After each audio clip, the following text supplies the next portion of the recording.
श्री ईश्वर गीता षष्ठम अध्याय।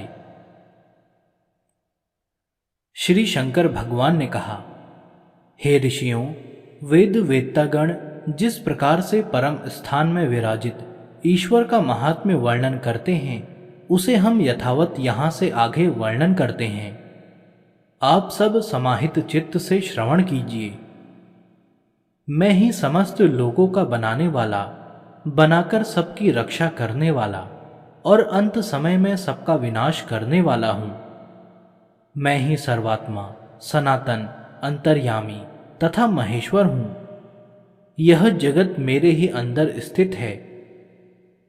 यह सर्वत्र विद्यमान नहीं है, अर्थात चेतन स्वरूप वाला मैं तो व्यापक हूँ। जगत एक देशीय व्याप्य है। आप सब महानुभावों ने जो मेरे स्वरूप का दर्शन किया है, वह सब मेरी माया का ही स्वरूप समझिए।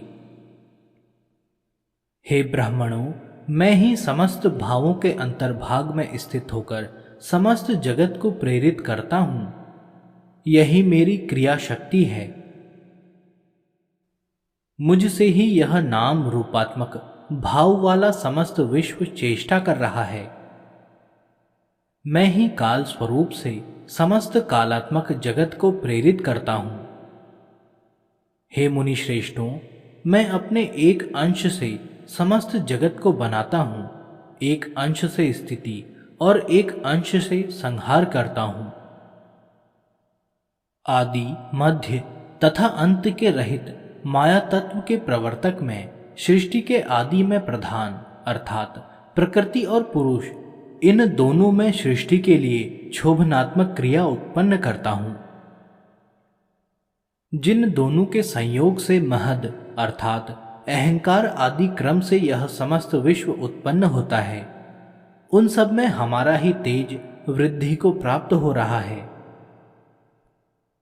जो समस्त जगत के साक्षी कालचक्र के प्रवर्तक हिरण्यगर्भ सूर्य हैं, वे भी मेरे अंश से प्रकट हुए हैं। हे ब्राह्मणों, कल्प के आदि में ज्ञान योगात्मक सनातन दिव्य स्वकीय ऐश्वर्य तथा चारों वेद मैं उन्हें प्रदान किया करता हूँ। वह ब्रह्मदेव मेरी सत्ता से सत्तावान होकर तथा मेरे नियोग से दिव्य ऐश्वर्य के स्वयं ज्ञाता होते हैं। सर्ववेत्ता होकर चतुर्मुख मुझसे उत्पन्न होकर मेरे ही शासन से इस सृष्टि को बनाते हैं और मेरी ही प्रेरणा से उन्हें सर्वलोक का बनाने वाला कहा जाता है। इससे भिन्न नारायण, जिन्हें अनंत, अविकारी एवं जगत का कारण कहते हैं और जो सबका पालन करते हैं, वह हमारी श्रेष्ठ मूर्ति हैं। जो समस्त प्राणियों के संहार करने वाले कालात्मक प्रभु रुद्र हैं, जो हमारी आज्ञा से सदैव संहार करते रहते हैं, वे मेरे ही स्वरूप हैं, अर्थात त्रिमूर्ति स्वरूप मेरा ही है। देवताओं के लिए हवनीय द्रव्य, पितरों के लिए कव्य एवं समस्त पचनीय पदार्थों का पाक जो अग्नि करता है, वह मेरी ही शक्ति से प्रेरित होता है। भोजन किए हुए आहार को जो रात दिन परिपक्व करने में निरत रहने वाले वैश्वानर भगवान अग्नि हैं, वे भी मुझ ईश्वर से नियुक्त हैं। जो समस्त जल के कारण रूप देवताओं में श्रेष्ठ वरुण देव हैं, वे भी समस्त प्राणियों को मुझ ईश्वर के ही नियोग से जीवन प्रदान करने में समर्थ हैं, अर्थात वहनी, वैश्वानर, अग्नि तथा वरुण भी ईश्वर के ही अधीन हैं। समस्त प्राणियों के अंदर तथा बाहर जो प्रभंजन देव वायु स्थित होकर समस्त प्राणियों के शरीरों को धारण करते हैं, वे भी मेरी आज्ञा के अधीन हैं। मनुष्यों के लिए संजीवन और देवताओं के लिए अमृत आकार जो सोमदेव हैं, वह हमारी नियुक्ति में ही विद्यमान हैं। जो अपनी किरणों से सर्वथा समस्त विश्व को भासित करने वाले हैं तथा जो समय पर अपनी किरणों में जल धारण करके वृष्टि करते हैं, वे सूर्य देव भी मुझ स्वयंभू के शासन के अंदर ही हैं। इस भाव को श्रुति भी पुष्ट करती है। श्रुति इस प्रकार है, सूर्य, चंद्रमा, तारागण, अग्नि आदि के प्रकाश से परमात्मा प्रकाशित नहीं है, प्रत्युत उसी से ये सब प्रकाशित होते हैं। जो समस्त जगत का शासन करने वाले, समस्त देवताओं के स्वामी तथा याजकों के फलों को देने वाले इंद्रदेव हैं, वह भी हमारे शासन के अधीन हैं।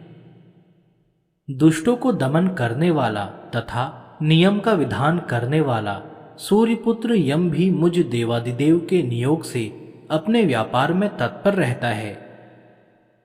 समस्त धनों के अध्यक्ष तथा समस्त धनों को प्रदान करने वाले कुबेर भी मुझ ईश्वर के ही अधिकार में अपने कार्य करने में समर्थ हैं।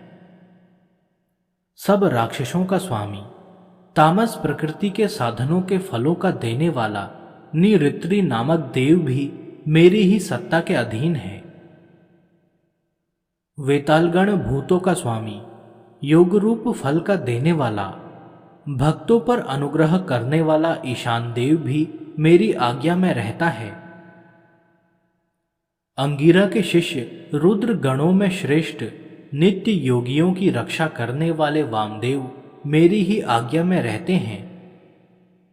समस्त विघ्नों के स्वामी, धर्मरत सर्व जगत के प्रथम पूज्य जो गणेश देव हैं, वह भी मेरे वचनों से ही नियुक्त हैं। जो ब्रह्म वेत्ताओं में श्रेष्ठ देवसेना के स्वामी अत्यंत प्रभाव वाले स्वयंभू स्कंद देव हैं, वे भी मेरी आज्ञा में ही हैं। मरीच आदि प्रजापति भी मुझ परमात्मा के नियोग से नाना प्रकार के लोकों की रचना में समर्थ हैं। जो समस्त प्राणियों को विपुल श्री अर्थात नाना प्रकार की शोभा को प्रदान करने वाली विष्णु की पत्नी लक्ष्मी देवी हैं, वह भी मेरे अनुग्रह को प्राप्त कर ऐसा करने में समर्थ हैं। जो विद्यार्थियों को विशद वाणी प्रदान करने वाली सरस्वती देवी हैं, जो विद्या कामना वालों से पूजित हैं, वह भी ईश्वर के नियोग में ही हैं। जो स्मरण करने से समस्त साधक पुरुषों को नरक यातनाओं से मुक्त कर देती हैं, ऐसी सावित्री देवी भी मेरी आज्ञा के अधीन हैं। ब्रह्म विद्या को देने वाली परमा देवी भगवती पार्वती, जिनका ध्यान करने से साधक समस्त पुरुषार्थ को प्राप्त करता है, वह भी मेरे वचनों के ही अधीन है। जो अनंत महिमा वाले भगवान अनंत शेष जी हैं, जो समस्त देवताओं के स्वामी हैं, वह भी मुझ परमात्मा के नियोग से समस्त विश्व को अपने मस्तक पर धारण करते हैं। जो प्रलय करने वाला अग्नि वडवा रूप से समस्त समुद्र का पान कर रहा है, वह भी मुझ ईश्वर से नियुक्त है। जो 14 लोकों में पराक्रम वाले मनु हैं तथा समस्त प्रजा का अनवरत जो पालन करते हैं, वे भी मुझ ईश्वर के अधीन हैं। 12 आदित्य, 8 वसु, 11 रुद्र, मरुत अश्विनी कुमार तथा अन्य जितने देवता हैं, सब मेरे शासन में स्थित हैं। गंधर्व, गरुड़, सिद्ध, चारण, यक्ष, राक्षस, पिशाच आदि जो निकृष्ट देव योनियां हैं, वे भी ईश्वर की आज्ञा से बनी हैं। कला, काष्ठा, निमेष, मुहूर्त, दिन, रात्रि, ऋतु, पक्ष, मास आदि सब मुझ प्रजापति के शासन में स्थित हैं। युग, मनवंतर, परार्ध आदि जितने काल के भेद हैं, वे सब मेरे अधिकार में हैं। चारों प्रकार के अंडज, स्वेदज, जरायुज, उद्भिज आदि जितने स्थावर जंगमात्मक भूत हैं, वे सब मुझ परमात्म देव के ही नियोग में विद्यमान हैं। समस्त पाताल, ब्रह्मांड और जितने भुवन हैं, सब मुझ स्वयंभू परमात्मा के ही शासन में विद्यमान हैं। पीछे अतीत काल में जितने ब्रह्मांड असंख्य संख्या में व्यतीत हो चुके हैं, वे भी सब नाना प्रकार के पदार्थों के साथ मेरी आज्ञा में विद्यमान थे। आगे भविष्य में भी जितने पदार्थ एवं प्राणधारियों की सृष्टि होगी वे सब मुझ परमात्म देव की ही आज्ञा में रहेंगे। अर्थात तीनों कालों में ईश्वर की सत्ता एक सी ही रहती है। भूमि, जल, अग्नि, वायु, आकाश, मन, बुद्धि और आदि प्रकृति से ये सब मेरे शासन में विद्यमान हैं। जो समस्त जगत को मोहने वाली तथा सब जगत को उत्पन्न करने वाली माया है वह भी मुझ ईश्वर के नियोग में है। जो देहधारियों के मध्य में द्योतनात्मक पुरुष जिसे कहा जाता है वह आत्मा भी मुझ ईश्वर के नियोग में विद्यमान है। मोहरूप कीचड़ को धोने वाली वह पवित्र बुद्धि जिससे साधक तदपद अर्थात परमात्म पद का साक्षात करता है मुझ ईश्वर के अधीन ही है। कहाँ तक कहा जाए यह सब जगत मेरी शक्ति का ही विलास है। मैं ही इसका प्रेरक हूं तथा अंत में मेरे ही अंदर यह सब लय हो जाता है। मैं ही भगवान ईश स्वयं ज्योति सनातन परमात्मा ब्रह्म हूं, मुझसे अन्य और कोई नहीं है। हे मुनियों, यह परम ज्ञान मैंने आप सबको सुनाया। इसे जानकर प्राणी जन्म संसार के बंधन से मुक्त हो जाता है।